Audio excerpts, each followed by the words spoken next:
Welcome to episode 8 of the Foyne Jones Show. It's season 6 and we're inspiring our stars of the future. I've got a very, very special guest joining me today, Tony McClellan. She's a critical friend. She's a friend of Foyne Jones. She's a champion of equality, diversity, inclusion and belonging. This is going to be a very, very special episode.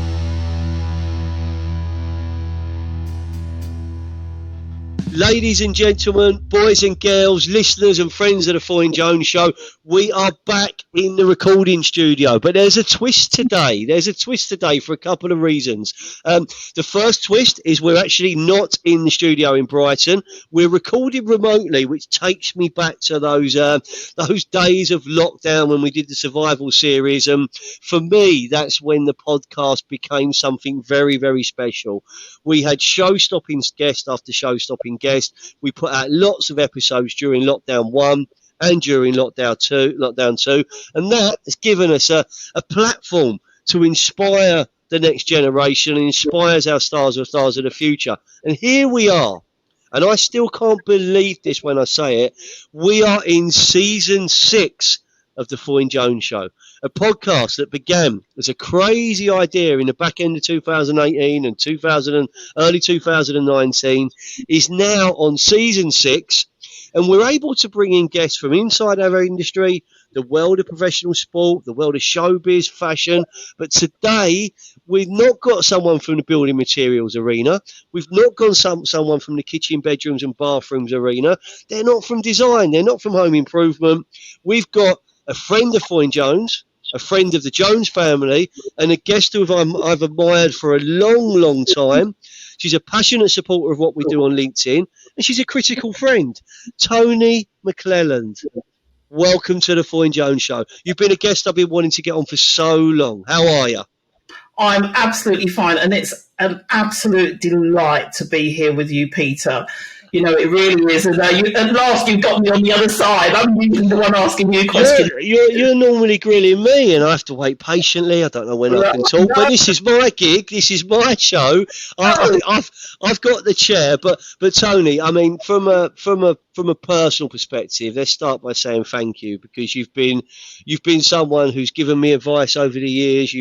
During our charity fundraising, you were amazingly supportive when we were working to reduce male suicide and with the campaign against living miserably.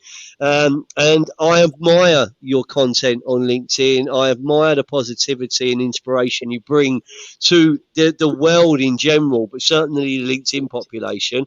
And that's the platform where I hang out the most.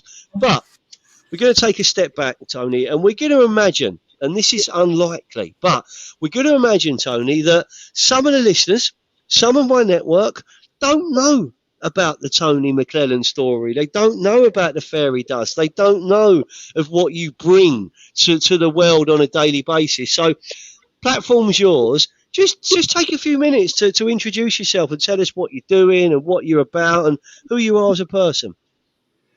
Thank you so much, Peter. Well, I just want to kind of just start by saying that, you know, I think we're all connected by heart, aren't we, really? And our journey, you know, goes back a little way now. And I'm a passionate believer of the work you do around recruitment and the way that you go about it, ripping up that raw book. I absolutely love it, because that's the time that we're in. But for your listeners, I'm Tony McClellan. I'm a critical friend and a business mentor. And I work specifically in the social impact, social justice and social mobility space. I help to navigate businesses towards sustainable change using diversity, equity, inclusion and belonging, plus compassionate approaches. So really it's about using compassion and DEIB to future-proof, navigate, and as a catalyst for change. So that's really what I do. But I also bring some of that learning in those critical environments 360 degrees back to those that are starting out early on their social entrepreneurship journey. And so it's full of inspiration, empowerment, and lots of fairy dust. And even though we're remote today, Peter, you know, we're connected. I can feel it.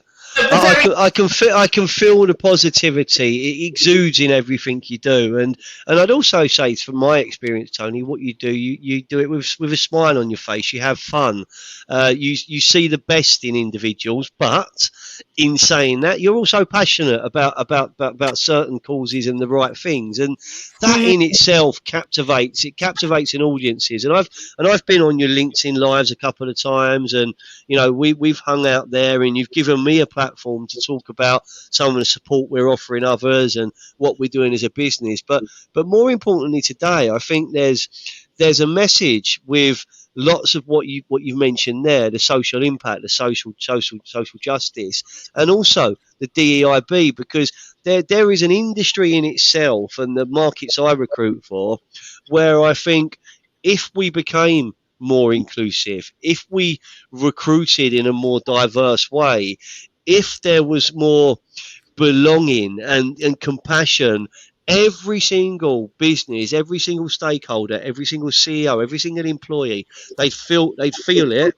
and it would actually not just inspire the current generation, it would attract people in, and it would make it better for everyone that's involved in. absolutely, But absolutely. but where do you start with that? I mean, that's such a, it's so many. I see so many people. They talk a great game, and I'll be controversial here. They talk it up. They say what they say it publicly, but are they really believing in that cause? And are they really doing that as individuals and as groups and businesses?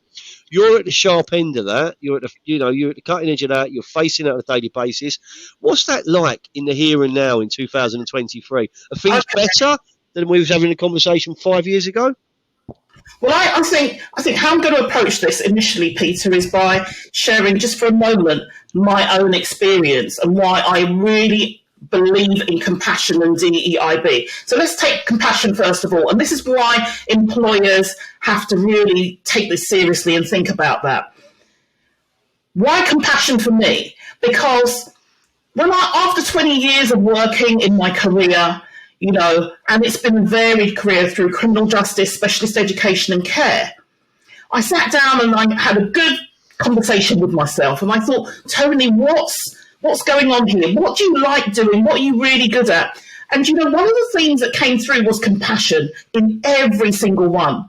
Because when I worked on the ground with young people in the criminal justice system, it kept me safe. I'm talking about some really hardened young people in gangs, using guns, etc. It kept me safe, that compassion, and I had no reason at any time to feel that my safety was in jeopardy because of how I communicated and how I worked with compassion. When I worked with critical incidents in communities, guns, bombings, Grenfell more recently, all of these situations, riots, compassion, again, it brought resolve amongst communities. It brought some of the answers. People started to work together. It brought calm. When I've led organisations and I've had large staff teams, again, compassion, it's boosted productivity, it's boosted morale. So for me, no matter where I go, whether it's left, right, up, down, compassion has always won the day. And so that's why it's forefront for me, and that's why I believe it should be forefront for everybody else. And in relation to having a compassionate business, a compassionate business is really a business. We've just come out of the pandemic, Peter. We've come out of the pandemic, lots of organisations where some didn't make it, some did, some were hanging by the skin of their teeth. But ultimately, if we were to face that situation again, what is going to get you through is having a compassionate business. And a compassionate business is one that thinks about not only the people, but sustainability, and thinks about the planet, as well as, so I've got 4 Ps: purpose, people, planet, and profit. What is the purpose? And when I do a lot of this work, it comes back to what is your vision, mission, values within your organisation. And I think that these are the cornerstones, and this is what is going to future-proof you beyond 2030 when we're thinking about sustainable development, and all of these compassionate and DEIB pieces. So it's just so integral and crucial to funding, how you deal with people. You can't get away from it. So really get used to it, embrace it, get to know it. It's not going. You're definitely right about we can't get away from it, and it isn't going anywhere. And the 4 Ps. I think we'll focus on them in a second. But just going back to something you said there when you began talking about how your compassion has benefited you and it supported you in the real world, okay, and in real life situations. You mentioned a few examples there, and if we take them one by one, right? You've mentioned gangs and guns, all right. Now, I'm from a West London council estate. People know my story. Um, that estate's evolved and changed over the years, and there's things going on there which break my heart because there's still people there that their families, their parents, my friends' parents that I grew up with, and guns are real, gangs are real, and it's having a ridiculously negative impact on the younger generations, and it's very, very hard. Do I turn left? Do I turn right? I remember my own story. If I had turned left, would things not? It would have been a very different path to where I went, and perhaps that was my grandparents, perhaps that was my family, perhaps that was just in me to go in a different direction. But when you're talking about guns and gangs, and you're talking about riots, and if you've been around some of them inner city riots or some of the things that were going on, they were terrifying, and people were scared to get out of their own house. And then you mentioned one of the most heartbreaking disasters of modern time, Grenfell. And I know those two towers at the bottom of Aberystwyth and Fulham Borough, underneath the Westway. I used to play football next door to them in the football pitches there. Used to box at Arrow Road Boys Club. It's next door to it. So those towers, that was something horrific. We never ever, God forbid, want to see anything like that again. But compassion worked in the toughest of arenas, is what you're telling us there, Tony.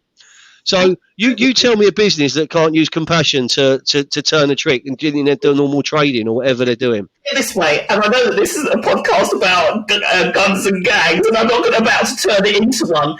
But really, I want some of your listeners to think about the diverse skills and the transferable skills, and because it's quite closed off when we look at individuals.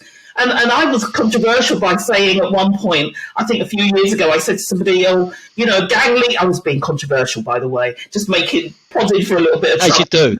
As you do. Just having a little poke and a prod, wouldn't you, to get a reaction? Just to get a reaction. And I said, well, do you know what? Gang leaders make really good leaders. And somebody said to me, what do you mean? Oh, are you saying that gang leaders should rule the world? Well, actually, no, that's not what I'm saying. But if you look at gang leaders, when the pandemic, they were the first ones, especially if they were involved in drugs, they were the first ones to up the market. All of a sudden they were, Uber drivers, while everybody else was in headlights, standing still. What should we do? What should we do? They had it locked down. If they're not a good gang leader, they end up dead, Peter. Mm. And that's quite sobering, isn't it? Do you know what I mean? You're fighting to exist on a daily basis, and they did more than that. They actually, they took the trendy word pivot and were rocking and rolling with that before any of us woke up to what furlough meant. That's right. That's what I'm trying. That's exactly what I'm trying to say. So, and they've got the skills, and I'm not saying that. We just, as employers, we just need to think a bit more open-mindedly about what somebody brings, and think about real transferable skills that can come into an organisation. So, somebody like that, just explore it. They may be able to lead people well. They know how to bring sales. They know how to make money. Do you see what I mean? They know the market. They're ahead of the market. And let's face it, a lot of them are ahead of us even. So come on, just think about things from that perspective. And we've also got this idea as well that bad influence. People are a bad influence, but actually, are they bad at influencing? I was in an organisation once, Peter, where the second day I was in there, I went into the staff room and I grabbed a cup of coffee from the urn because I thought, well, this is where you got to go in the staff room and get a real temperature of what's going on. And someone said, oh, this organisation, you should burn it down. And I thought, oh my God, what do I do now? I don't even know their names. I can have a revolution, deal with this carefully, Tony. And so I went to my office and I sat down and I thought, right, how am I going to deal with this? Because I said, stop, didn't stop. Anyway, he came over, his manager called me and said, oh, he's really sorry, he wants to come over. He shuffled over and I thought, right, okay, I'm good. I spent an hour speaking to him. And when I spoke to him for that hour, I realised that he'd never been listened to, never had the opportunity, all of these things. So he saw that as an opportunity in the staff room to come to my attention. So that's come from a source of frustration, hasn't it? That's come from a an inner angry place, and he's seen you as a pathway to, I'm going to let this out. Right. And what's happened as well is that people are saying you should sack him, because I had a bigger, you should sack him, he's a bad influence. But actually, Peter, he was not. He was a very good influence, just influencing the wrong thing. And so for me, I had a big mission on my hand to turn around this organisation. So what it meant was that I'm going to get him on board. Because if he's good at influencing, bad or good, then if I get him to influence the right thing with an opportunity, then he's going to do good. He's going to come up trumps. And I tell you what, he was my best employee. He absolutely was, because I created an opportunity where he could be elevated in his role. He could be part of the induction with very anti-rules. So we developed a program. Guess what the program was about? Rules. Rules. Yeah, how to break, how to change them to make it work. Do you know that story? I mean, again, a very different instance, but I remember as a very young sales manager when I was given my first sort of leadership role, and I was young. I was 23, turning 24, and everyone was older than me. The whole table, everyone around that ballroom was older than me. Everyone around the meeting room was older than me. You've got some people that are very supportive. You've got some people that are the complete opposite, and you've got some that are just complete wrong ones, and they just actually want to put, and that sometimes is frustration. There's different reasons for it, but I always realised that those loud voices and those ones that could actually kill a meeting, they could kill a project, they could drop it down. If I don't get them on board and win their hearts and minds, it's going to make the job really difficult. So I learned very quickly that, I might need to talk to them one-to-one. I might need to publicly praise them. I might actually need to put them one side and say, look, we've all got a job to do. If you carry on like that and we can't fix it, then we might come to a different outcome. Bar none, I managed to put everything right, and any performance issues I had were actually performance issues. So it could be a coaching need, it could be a development need, it could be a training need. But we got away from the them and us, and we got away from the conflict, and we got away from and some of them I felt for. When some of them said to me, look, you're saying this, Mr. Sales Manager or Mr. Sales Director, but we've had 5 governors in the last 3 years, so tell us what's going to be different about you. And you take that and you go, all right, so I put myself in their shoes. What can we do? How can we change it? How would I like to be treated? But equally, what have we got to achieve? And if everyone's going in the same direction, going back to my football's thing, if you've got your tactics right and everyone knows how to play and they know they're playing for each other, you've got half a chance. And that's potentially the compassionate route, isn't it? It's to give everyone a chance. And compassion exactly is about relieving the suffering of others by taking action. So you see something, you don't sympathise, empathise, show pity, you move to action. What can I do to help this person, help this situation? And quite often we've got to identify what is the win-win here, because when you're faced with a scenario, let's face it, Peter, we always get distracted. There's this coming in from the side, this coming in from the top, and leaders can get distracted. So it's really important to know, what do I want out of this? What do I want as a win-win? What do I want as a result of this conversation? But coming back to something that you were saying as well, and that was with the teams. I used to have somebody that it was a client of mine. He always used to come back and say to his teams, this is what I'm going to do, I'm going to do this, and I'm going to do that, and I'm going to do that. And I said, well, look, how about you change what you're going to do and keep telling them what you're going to do? Why don't you tell them what you've done? Because going to do, what's that? This is what I've done. This is my history, my record, and I'm going to continue to do that. And that's what builds trust and, that loyalty. So you've really got to be kind of clear. And I think the message in there for anyone that's listening is about, your mouth is made to talk, Peter, and it can talk anything it wants to talk. But actually, we need to be role models, and we need to model, what we're kind of wanting to see amongst our teams. So that's really. But moving to that compassion is really, really Yeah, it's key, and it can bring out the best. And I love what you said about engaging all of the relevant and necessary people, not trying to put them to one side or anything like that, or leave them out. Deliberately taking that action to get them involved, and I think that's key.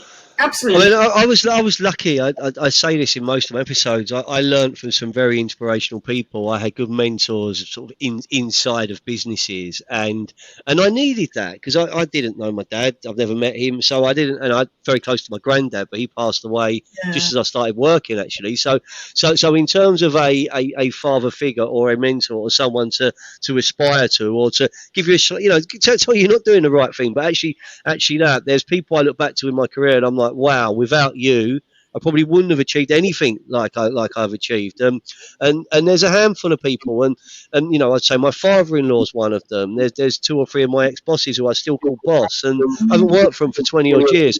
And then looking at everything now, Tony, and looking at the way businesses work, and I love what you said then about, it's not what you're going to do, is do something or remember, because we can all talk a great game. Like most, well, not everyone can, but we can, and there's people that can. And we can all say the right things. We can do that, but turn him on, put me on stage, say the right things.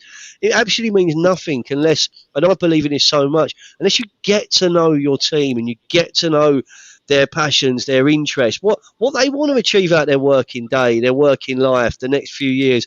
You're really punching in the dark over what makes a good day for them. But if you get to know them and you spend time understanding their motivations, understanding their fears, understanding their dreams, you can actually tweak little things you're doing to make everyone happier. And by making them happier and letting them have fun, wow, you've got a decent place to work. And that's what I believe in from my business. And what makes that so strong is putting my recruitment hat back on. When I talk to individuals, I did a post about it a couple of days ago, and this was just people from last month, why they're leaving their jobs. They don't actually dislike their work, but it might be a toxic culture. It could be a promise that wasn't kept. It can be, a lack of career pathway. No one listens to me. It's those frustrations that build up and build up and build up. You lose productivity, you lose enthusiasm, and ultimately you'll lose the employee because they've gone. And that's something that every business has got to be aware of. Every leader's got to be aware of that, haven't they? Absolutely. And I think that just picking up on something that you've mentioned there, and that's why I said about going into the staff room. You're not going to get to know the staff in your office, because when they come to your office, they're all thinking, oh my God, Peter's called to the office, he's going to get in trouble, something's going on. Go to, I've been in an office where I could have got coffee in a coffee pot with cups and have it privately in my office. I don't want that. I want to go in the staff room, hang out with them for a few minutes. That's when you're going to get to really know them as individuals. So that's really what we need to really be thinking about. We need to grasp the idea that the staff are our work. That is our work. Yeah, and the more you put into the staff, powerful. Yeah, the more we put into the staff, the more will come out. And I worked out that if I put 80% of effort into my staff, 80% of my time, I only have to do 20% of my own work because they do everything else. And that's genius in itself, Tony. That's genius itself. But actually, you're recognising everyone as an individual. You're pulling them together as a team, and you're caring about the output. And something which I always think is important, you care about how people feel. You're going to spend an awful lot of time at work, and whatever you're doing, if you don't enjoy it, you've still got to have some fun, or there's got to be a reason. There's got to be a reason for you to be there, because we all need pound, shilling, and pence. We're all in the same mix together at different levels of our electricity's gone up, our fuel's gone up, our fuel's gone down, our electricity's gone up, our cost of living. You can run them out. It's like a record player going round and round and round, and it's like the mixing's broke because the same problems are coming up. But when you look at them, you've got to try and approach things positively and support people, haven't you?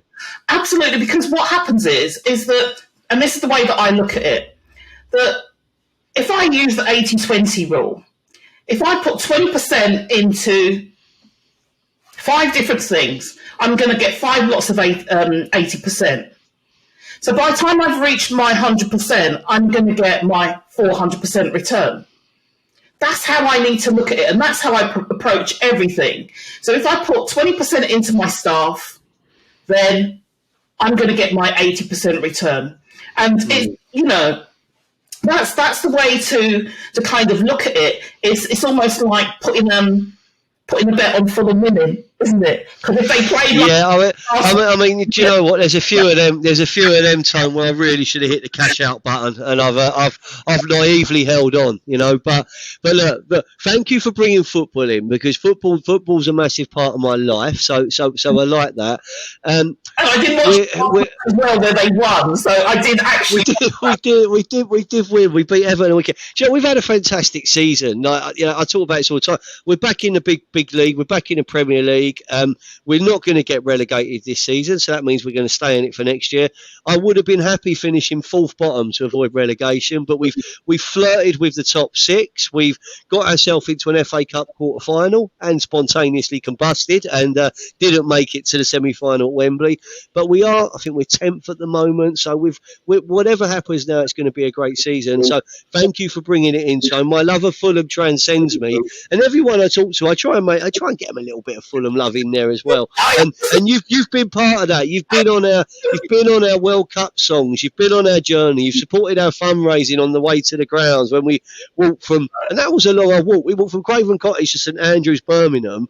That was 4.5 marathons in three and a bit days. Put it this way, Peter, I'm going to give you lots of credit here, because I think that you've put Fulham on the map on LinkedIn. Yeah, I know. Sure.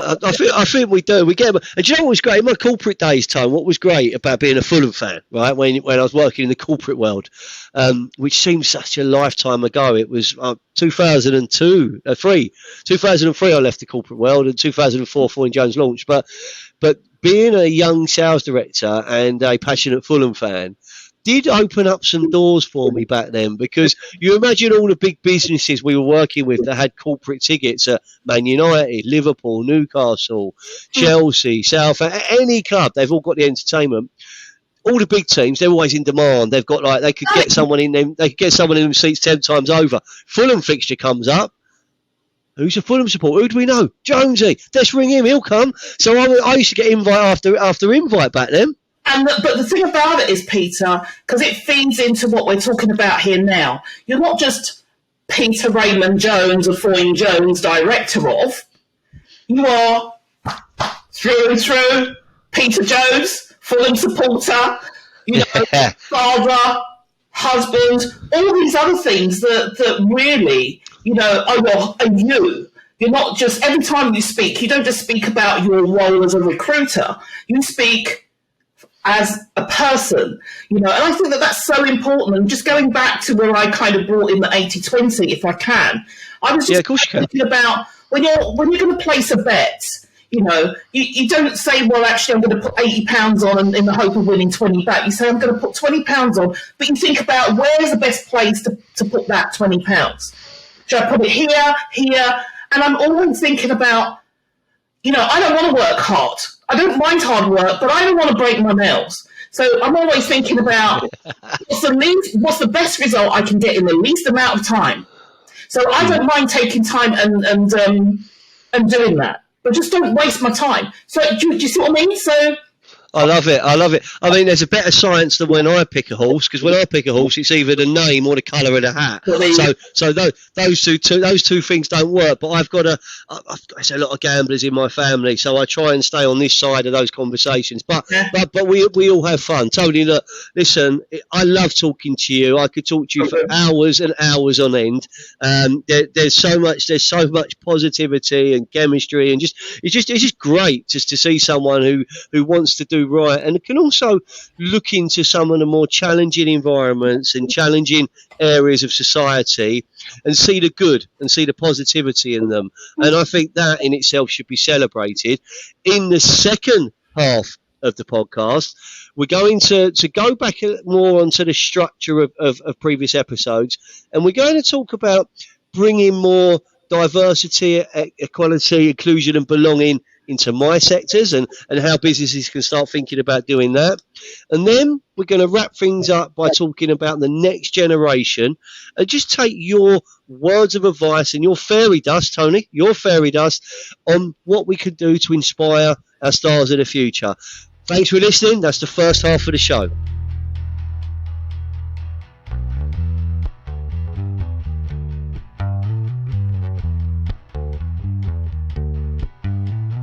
Ladies and gentlemen, boys and girls, are you ready? The digital revolution is no longer a spectator sport. It's game on. The magical art of storytelling is the future. Social, content, branding, podcasts, video marketing, and virtual 360 tours. This is Jones Digital.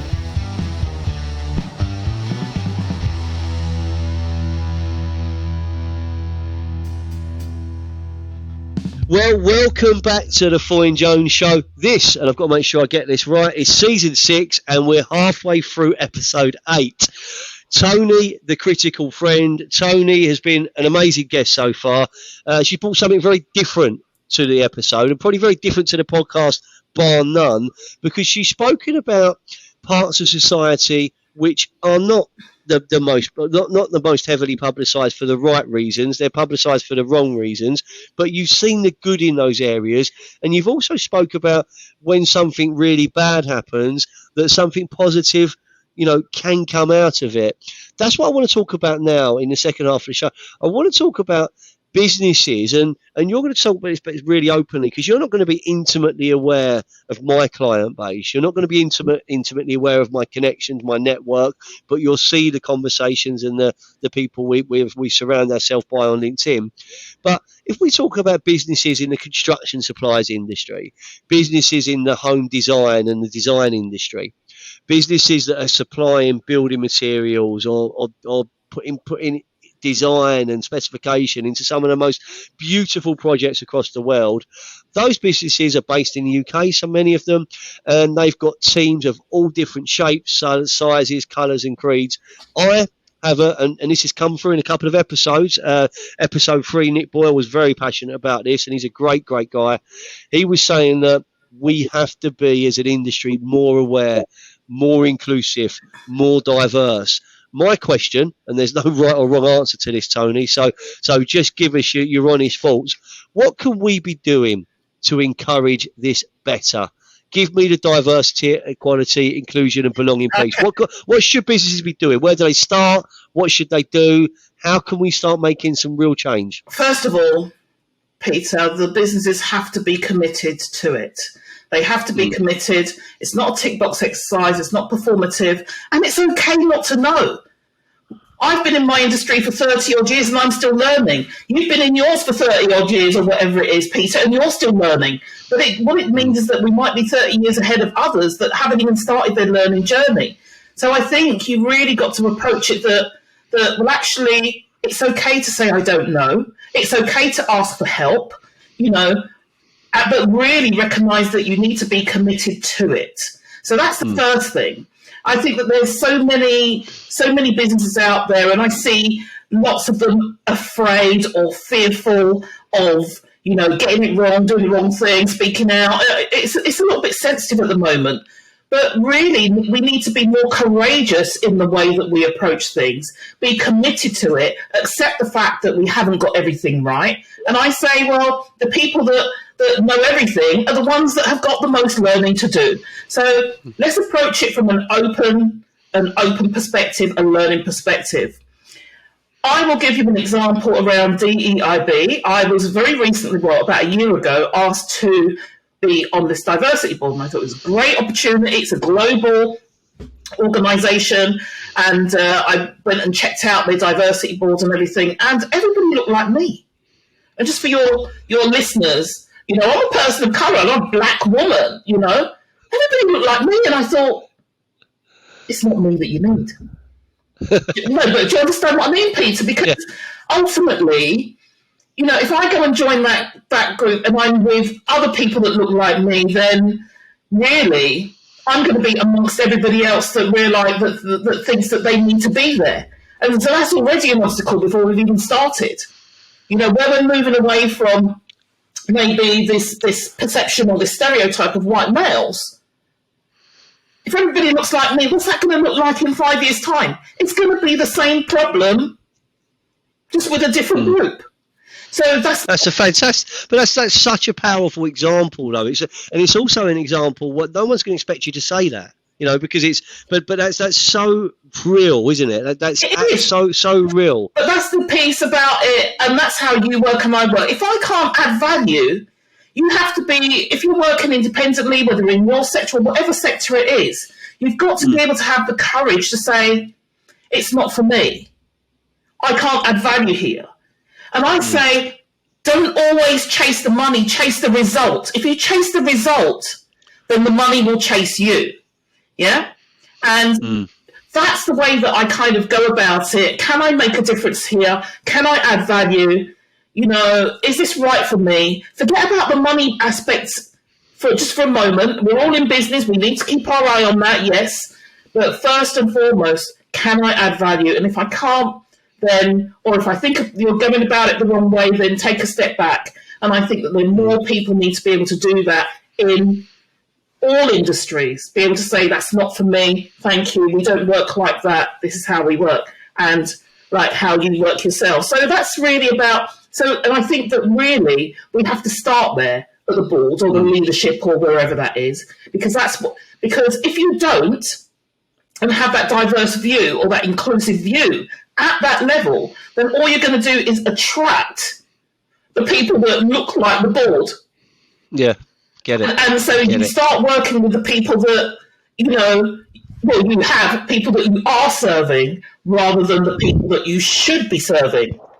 And then you wonder why they're not recruiting, because actually you haven't really opened yourself up. You haven't really shown anybody from the outside that this is the kind of organisation that you are.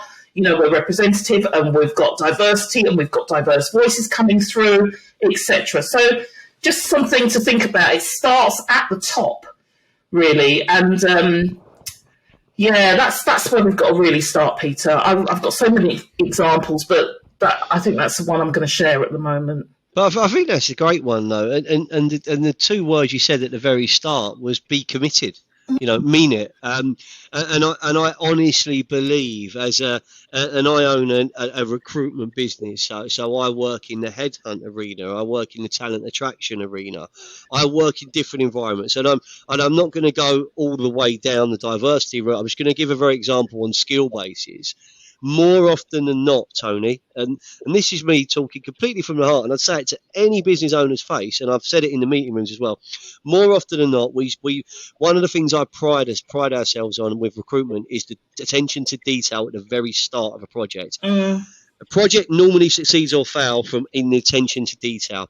If the hiring manager, the key stakeholders involve you, give you time, want you to be part of everything they do, you succeed. If they push you away and they don't let you in, it very rarely gets better further down the process. Yeah.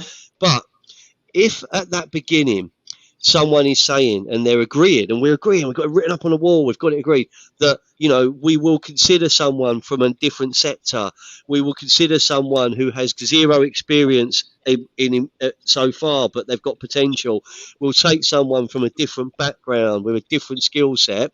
They have to commit to that, because what often happens, and this happens to us, we present through our video platform, for our CV, we pre-qualify, we present 4 candidates, for example. Out of the 4, you've got one that works for a competitor, you've got another that works for a very close allied sector, so almost a competitor selling to the same customer base. You may have one who is from a very different industry, but is vibrant, passionate, desperate to get into that company and would crawl over broken glass to work for them. And you've got someone who's got no real work experience yet, but needs a start, needs someone that someone gave me, give them a chance, right? So you've got four individuals. This business, Tony, they've already said to me they will include people. As long as they have this, they'll be included. Guess what? 2 out of those 4 get an interview.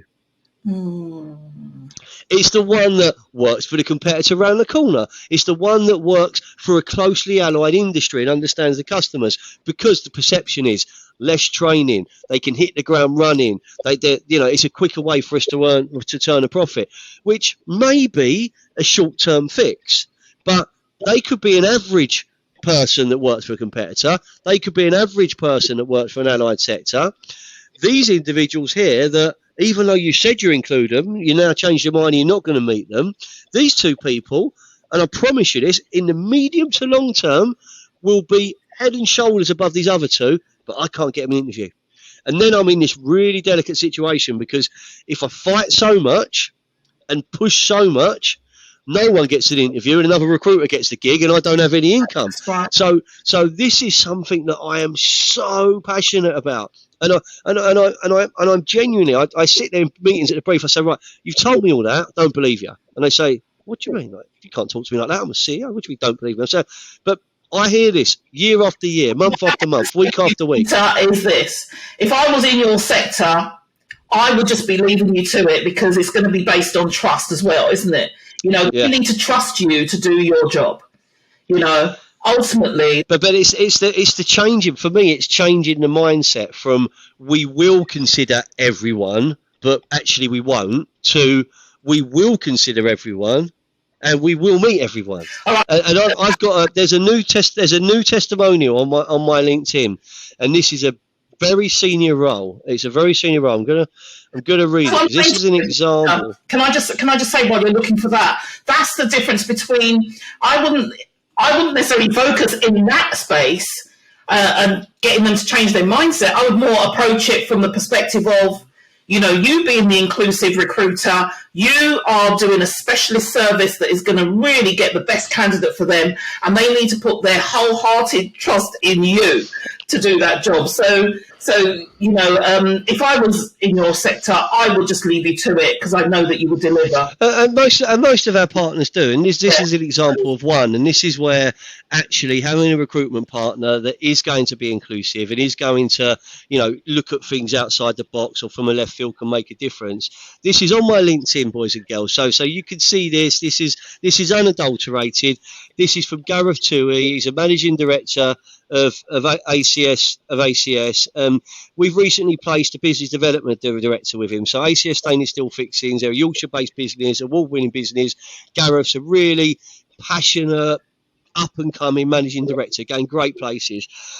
He said, I've been aware of Peter and Foyne Jones for many years. It was always clear to me that he understood the industry incredibly well. Before utilising his services, I thought the videos were a bit of a gimmick. I fundamentally changed my position. The video introductions help me get a real insight into candidates and help you pick people you want to formally interview and are actually in danger of giving a job to. I actually had, he says here, I had set experience and career background that I wanted to see in the candidates Foyne Jones put forward. They actually ignored me. And let me tell you, I'm glad they did. They focused on the skills and attributes of the person rather than the companies and products they've sold in the past. They put forward a high number of candidates, and despite them not meeting my perceived specification for the role, they actually exceeded it. I ended up with 2 candidates at final interview stage. I would love to have had enough space to employ both in the business because they were quality. Wow. To sum up, I was impressed with every stage of the process. But despite my hesitation and reservations to the candidate experience, excuse me, they asked me to trust them, and I'm glad I did, as the quality of candidates they put forward was of the highest calibre. So that's a real example of where a traditional recruitment process would perhaps not have included the 2 individuals that got to final stage. Out of those 2 individuals, one of them is already started doing a fantastic job. If I could replicate that MD with other MDs, we would have the future of our industry secured. It'll be secure, Tony. Because the brief is, well, at the end of it, this is what I want. Now, how you get there, Peter, it doesn't really matter. And I was fortunate that in my earlier career, I can remember a couple of really great managers that managed me in this way, directors of their departments that managed me in this way, that left me to my own devices to get what was needed. They didn't question me. We just needed to run through to make sure that I was working within any kind of constraints. But ultimately, and that was great because I felt empowered. And I think that sometimes what happens is we engage people and we are very, dictating. It must be done this way. It must be done this way. And actually, we don't really allow those other people to say, well, actually, I've got a better way. Can you leave it to me? And we need to do more of that. So I just commend you. I think that's really great, and it fits my. I want you to throw it in, Tony, because I cannot overemphasize how much I believe in what you do. Right. It genuinely inspires me, and I think that your voice could add, because you keep it real, right? Because like we could hang out around the flats together, we could hang out around the football ground together, we could hang out in the pub together, we could go in restaurants together. But because you've got that ability to talk to people that's from so many different diverse backgrounds and so many different levels, my industry would listen to you as well. And that's something which I think could be so amazing if we can find a way of bringing someone like you as an advisor into these industries. And I think that that's really useful, because when I go to my organisations, I always encourage them to bring in somebody external with an external eye, because that's diversity in itself, isn't it, Peter? Because you get so many organisations that are so, if you excuse the word, incestuous, because they're only relying on their internal mechanisms. They don't bring anybody else in as part of their external quality assurance or their auditing, and actually it's not healthy. It's not great. So for me, that's really, really important to bring those other people in. But just taking the diversity piece on another level and thinking about individuals, because I'm really passionate about people with neurodiversity that can be overlooked, people with autism. I'm going to tell you a very brief story, because I used to do lots of coaching. I'm a netball queen. Yeah, and I've had...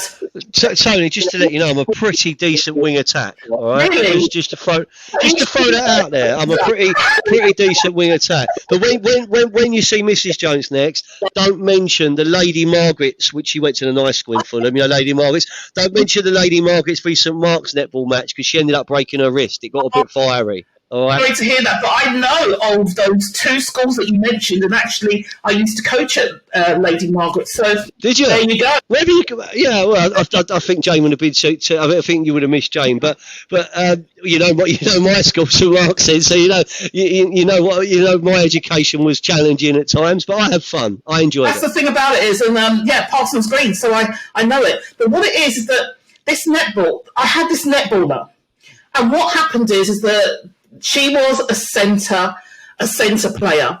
And, every so often when she does a centre pass, she would run behind the wing attack and always repeat that move. And the team would move around her and try and get her to move somewhere else, because obviously the opponents are going to know where she's going to go and it's going to be game over. So anyway, I took her off and we had this conversation, but because of my background in special educational needs and things like that, I was able to recognise something. And she said to me, I've got autism. Once I knew that, I was able to work with her. And because people with autism can sometimes, they like that routine, they like the same thing over and over. So I just needed to teach her how to win, Peter. There you go. Yes. And winning. But my wife for years she worked with children on the autistic spectrum. She ran classrooms, and she's been dealing with that as an INA, as a teaching assistant, and I've seen the amazing work her and her colleagues did. I'm very aware of what being neurodivergent means, and there's lots of reasons for that. I'm very aware of what being dyslexic means. I'm very aware through my own family and through people that I'm around, close to. I see different challenges. I see racial issues. I see inclusion issues. I see real world stuff. I grew up in a multicultural society, so I grew up. That's where I'm from. But I see the other sides of it. And I just want my industries and the businesses that I'm close to, I want them, Tony, to just open their eyes and see that someone who's coming out of a prison sentence, who doesn't want to offend again, could be a very special member of your team. Someone who is perhaps disabled or has some form of disability, not perhaps a physical one, but maybe a mental one in some way, they can be a valuable member of your team as well. There is and I could go for hours on this one, but our ex-military, wow, that is a talent pool beyond anyone's wildest dreams if businesses open their eyes to it more. So, and you go on, and if you have someone in each business that can just recognise that perhaps working in the same industry for a few years before makes them better, no, it doesn't always. We've got to get people in to give them a chance. And I think your voice, Tony, is something that carries a lot of weight, it carries a lot of power, and that's why I'm so glad you've been on the show today. But I have a favour. To ask. It's not a netball match. I'm not calling that on yet, but you never know. But what I want to do is I want to just wrap the episode up by giving you a chance, Tony, to give some words of inspiration for the next generation, or what we call our stars of the future, because giving inspiration, giving advice, it could be, look at my career, look at what I achieved. It could be, actually, look where I went wrong, don't follow my path, I ended up in Wormwood Scrubs. It could be, people are giving different advice, different words of wisdom. But from a Tony McClellan perspective, what advice would you give to the stars of the future if they're chasing their dreams, they're beginning their journey? What advice would you give to people? Okay, there's a few bits of advice, and I'm just going to say, I'm going to start off by saying, think about the people that are around you. Network is so important, your inner circles. My husband has a saying, and he's ex-forces as well. So when you said about that, I understood that. His saying is, if you hang around the barbers long enough, you will end up getting your hair cut. All right, and I don't know if I will, Tony, but you never know. You haven't got much hair, but if you hung around the barbers long enough, you'd probably want to get a clean shave or something. Yeah, I'd have a little beard trim. I'd have some towels. Yeah, we played a game. So basically, the element of that is really think about the people that are around you. Are they lifting you up? Are they showing you the right ways? Because sometimes before we even know it, we've adopted a learned behaviour and we don't even realise it. So look in the mirror. The other piece is really, I'm going to kind of come at it from the empowerment perspective, because quite often people look for external validation. And when I say that, they're looking at others to endorse, saying, well done, you've done really well, I'm really proud of you, but you need to be proud of yourself. Yeah? When was the last time you said, I'm really proud of me for doing that? Not my husband, my mum, my brother, my sister, I'm proud of me. So, my quote is, why look for external validation when it's internal validation that's required? Because it starts with you, all right? That's where it starts. We always look at others, do well for others. We want a pat on the back from others. That's great. But actually, we want the pat on the back for ourselves first. I put a post out on LinkedIn today, and that was really about, there's one thing that we can all qualify to be. We don't have to fight about it. We don't even need to do extra training. And that is to be our own authentic self. Yeah? We don't need to do anything more. And there's a story about some gods that had some power. And what they decided to do was they were going to hide this power. And they said, where should we hide it? Should we hide it under the bed, on top of the wardrobe? All these places, no people will find it. And then one god said, well, actually, I've got the ideal place. And the other said, where is that? And they said, inside you. Because that's the one place that you're not going to look, inside yourself. So really, we are quite powerful if we look, because we overlook our own selves and look at others and try to be like others, but actually try to be the best version of you. And let that first impression be a really, really positive impression and a lasting one. Yeah. So there's real things there that it's really about empowering yourself. I'm not saying, rely on that person to do that, or it's about you. This is where it starts. If you need help, don't be afraid to ask for it. And be around the right people that can support you. And one other thing I'm going to just say really quickly, and that is about being courageous. Because I think we were more courageous when we were younger. When my son was going to his secondary school, yeah, it was a school that we all wanted him to get into, and we would have done anything to get him in there.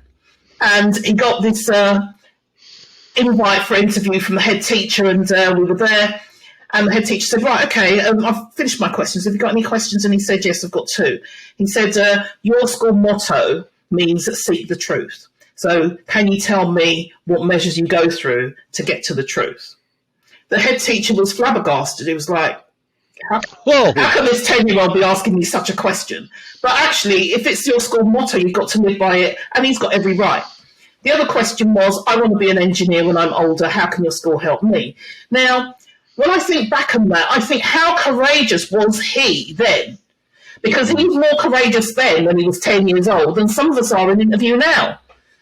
Big time, big time. And the thing is, it's you know, it's I should have said this, I should have said that, I didn't prepare. You know, the world is full of, and I say this a lot, the world is full of job seekers and individuals that do just enough, right? So if 95% of people are going to do just enough, put yourself in the 5% that makes the magic happen. And tell you what, your 10-year-old boy, pick that up and use that as inspiration. I remember I can't remember what it was. It was one thing my eldest was at once, and I remember the teacher. He's a funny guy, but he said, "Oh, so Harry," he said, "you know, just he went, tell me, how many animals did Moses take on the ark, right?" And I'm there going, two of these, two of that, and he's gone, "Excuse me, sir, it was Noah." And I'm like, wow, go on, son. Like, I'd still be there counting. I'd be writing them up. I'd be writing them up my arm, going. And I think I get inspired by my children all the time. You know, Harry's 24. You know, Harry. He's running his own business now. He's advising startups. He's doing business development. He's lived the dream in Barcelona. He's come home. He's amazing. He loves Fulham as well. Of course, he does. My youngest, he's at the beginning of his military journey. He passed P Company last year. He's with the 2nd Battalion Parachute Regiment. So he's. I saw something about this as well. Yeah. Yeah, I mean, we're more than proud, and he's just come back from exercise in Norway. He's going to be spending the summer months, I think 3.5 or 4 months of them in the Falkland Islands, and you know they're doing their own thing, and we're proud of them both in such amazing ways. And what I say to everyone is that, you know, follow your dreams, and you've said that. You know, believe in yourself, and just be the best you can be. And if I summarise, Tony, what you said there, and this is the end of the show in terms of the next generation. You've said, you know, think about who you surround yourself with, i.e. your network. If you're surrounding yourself with 10 wrong uns, unfortunately, you're probably going to become the 11th wrong un. It's quite hard. You know, if you've got a drink problem and you surround yourself with people that are in the pub all the time, good luck. Same as if you've got a betting problem, and it gets worse and worse depending on what example you give. But being surrounding yourself, having a network which you're proud of and which is going to inspire you, tick. Then being proud of yourself, you know, looking inside yourself. That's where dreams are made, and actually none of us do that enough. You hear about imposter syndrome. That's a trendy word now. You know, everyone gets nervous, everyone gets scared, everyone gets happy, everyone gets highs, everyone gets lows. But being proud of who you are and what you are inside, that's an amazing quality. And you wrap that up right at the end, giving your son's secondary school interview as an example. Be courageous. How many people don't shoot that hoop or take that penalty or do something completely outside their comfort zone? We're not, as a race, as a human, we're not comfortable being uncomfortable. But if we got a bit more like that, we can achieve great things. So, Tony, thank you so much for joining me on the show today. Have you enjoyed yourself? We normally get on all right. Yeah, I have, and the time has gone really, really quickly. It just felt like having a drink with a friend. It really did. Well, funny you mention that, Tony, because Mrs. Jones, St. Jane, she sends her love because she's a big fan of you. All right, and when I tell her you coach netball at her old school, she's going to go, no way, right? So I'll tell her that. I've got something to say to you. When we do our next series, I would love to get you back on the show. but I want you to come to Brighton. Yeah. I want you to join us in the studio. I want you and your husband or whoever you bring with you to come out for a meal with me and my family, and let's do something really special, because I'd love to do something like that with you, because you've been such a brilliant guest. Thank you so much. I would absolutely love to do that. And I think that the timing wasn't great, but you are one of these people that I'd love to actually connect with in real life. Yeah. You know, I felt guilty. You know when I was messaging, because we should start a little bit before we start. And I'm going, oh no, I've let it down. Oh no, it'll be okay. I'm going to make it. Oh, I'm not going to make it. So I messaged Holly. I said, Holly, I'm going to be really late, and she said, I'll let Tony know. And then I'm like, I'm not going to be that late. It's all right. I'm going to be okay. So it was, but I wasn't going to let you down. I've been desperate to get you on the podcast. Thank you so much for joining the show today. From a Foyne Jones perspective, I've got to say some thank yous. I have to say thank you to our sponsor, Marcel from the MHK Holding UK. Without Marcel, we don't have a podcast. Without Marcel, we don't have a show. So thank you to MHK Holding UK. And also, thank you to every single listener. We've been getting some great feedback on our guests, whether it's our little video clips, whether it's the newer viewers on YouTube, or whether it's our more hardcore audience on iTunes and Spotify. We are going as good as we can with the guests, and I think what you've brought today, Tony, is you've given us 4 Ps. You've given us purpose. You spoke about people. You spoke about the planet, and obviously we're a business. We've got to make a profit. We've all got to do well. But you know, a journey that took us from guns, riots, and the horrors of Grenfell has took us to a world where compassion can make a difference. Tony, you've been a brilliant guest. That's the end of today's episode. We'll catch up with you soon. Thank you so much. Sending some fairy dust your way to you and your listeners. Thank you so much, Peter.